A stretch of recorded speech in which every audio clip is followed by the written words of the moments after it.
નમસ્કાર દર્શક મિત્રો, આપ જોઈ રહ્યા છો CG24 ઇન્ડિયા ન્યૂઝ। તો જોઈએ આજના મહત્વના સમાચારમાં।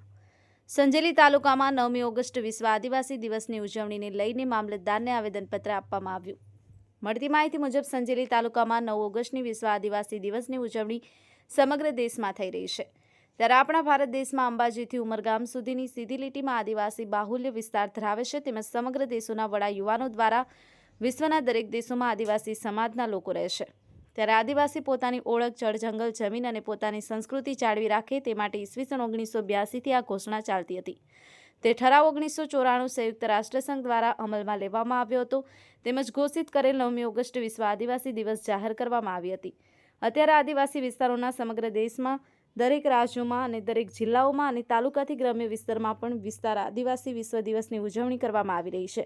તો દર સાલ આ ઉજવણી કરવા માટે અમારે રજા જાહેર કરવા માટે આવેદનપત્ર આપવું પડે છે। તો અમારી આદિવાસી સમાજની સંસ્કૃતિને ઉજાગર કરવા માટેના તહેવારને અમને દર વર્ષે કાયમી અને કેલેન્ડરી રજા જાહેર કરવામાં આવે તે હેતુથી સંજેલી તાલુકામાં મામલતદાર શ્રી મારફતે મહામહિમ રાજ્યપાલ શ્રીને આવેદનપત્ર આપવામાં આવ્યું હતું। CG24 ઇન્ડિયા ન્યૂઝ સાથે ચેતનાબેન ગણાવા, હરમેશ સત્યની સાથે।